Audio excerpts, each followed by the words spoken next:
Welcome back, students. In previous class we have discussed drawing of ray diagrams to know the images formed by spherical mirror. These images are sometimes enlarged, bigger, and sometimes the images are smaller than the object. Okay, so spherical mirrors forms the images sometimes smaller and sometimes larger or bigger enlarged images. So knowing this, whether the image is enlarged or diminished or smaller, is we can know with the help of magnification. To know the increase or decrease the size of image, we use the magnification. So let us derive the formula for the magnification. Okay, now enter into our topic. So for this, here I am using a concave mirror. So let us say this is a concave mirror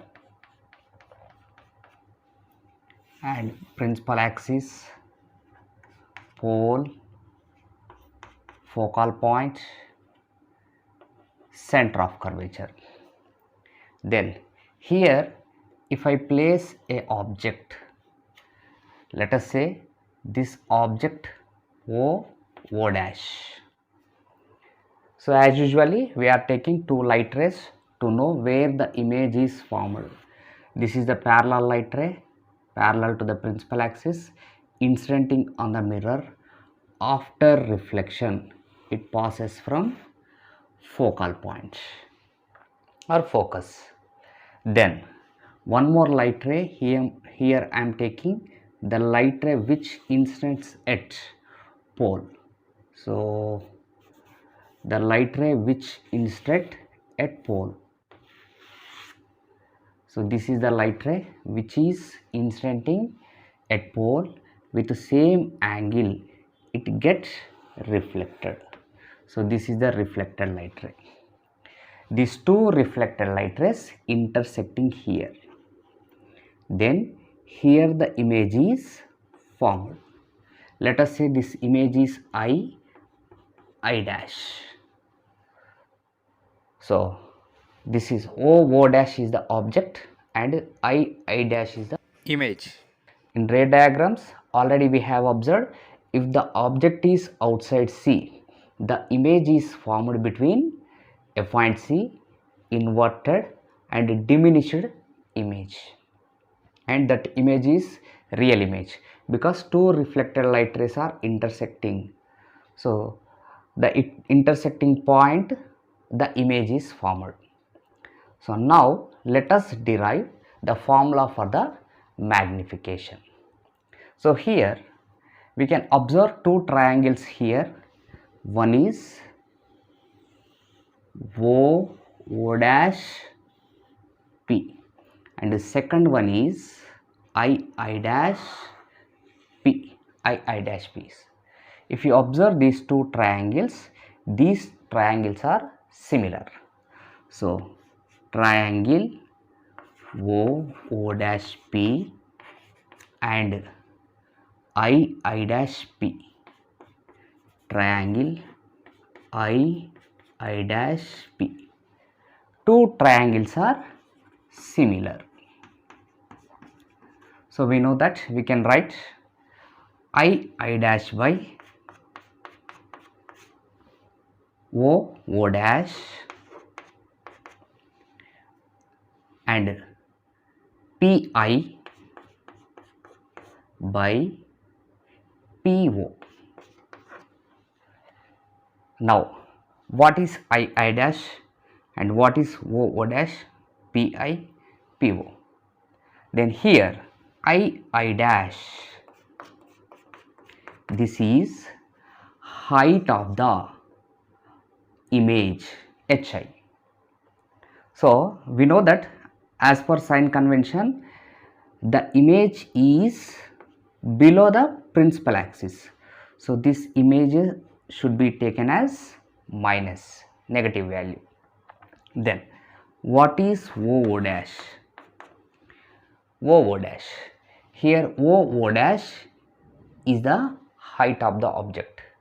It is above the principal axis, then that value is positive. Next, pi. I is the distance of the image. So pi, distance of the image distance of the image denoted with small v. So here the sign convention we need to apply.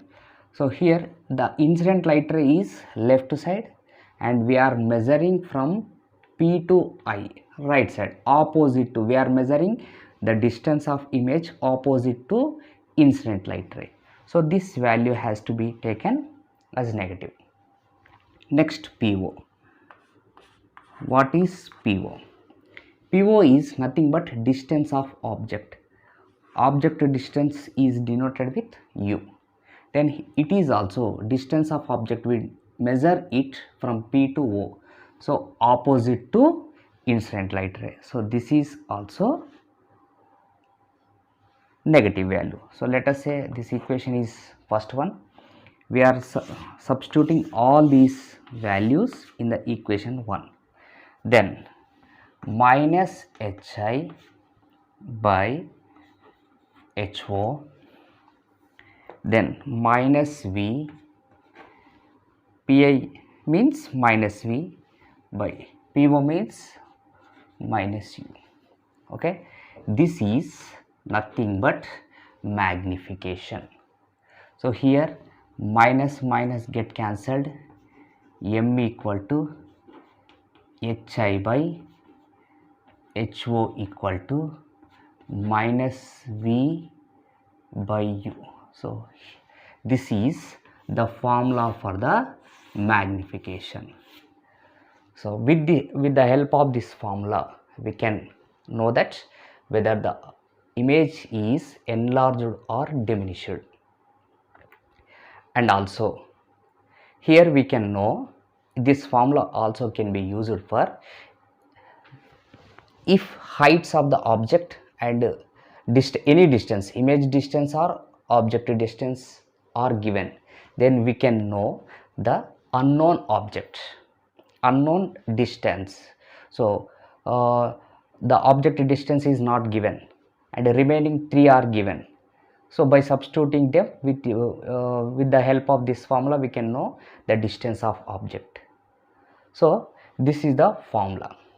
Okay, so this is the symbol, we denote magnification with M. If magnification is 1, what does it mean?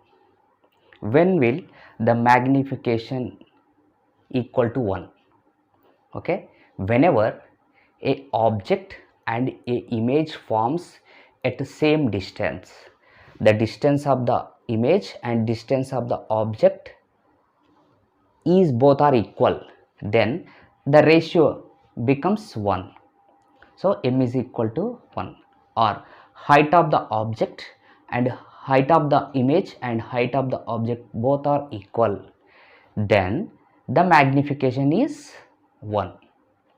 Okay, what is that situation? This is important question, generally asked for 1 mark and 2 marks. So we know that whenever object is placed on C, object is placed on C, then what happens? The height of the object and height of the image both will be equal. So this is the reflected light ray, and second light ray I am taking, which is passing from the focus, and after incident it get reflected, both light rays are intersecting. Here the image is formed. So from this, in this situation, the distance of the object, this is the object and here is the image, the distance of the object is V and distance of the image U, both are equal, the ratio equal to M. So whenever the object placed on C, then the magnification value equal to 1. Then what happens? if the object is placed outside C, then here we can observe the size of the image is diminishing, decreasing. Then the magnification value less than 1. Whenever the object is placed outside C, the magnification value becomes less than 1 because the distance of the image is less than distance of the object. So here the lower value, here the higher value, then the ratio becomes less than 1. So if the object is placed between F and C, before C, then image formed outside C. In that situation, the image is enlarged. Okay, so the magnification will be, if object is before C, center of curvature, then the magnification value becomes greater than 1. So in this, the m equal to 1 value is very important. This is about magnification. Thank you.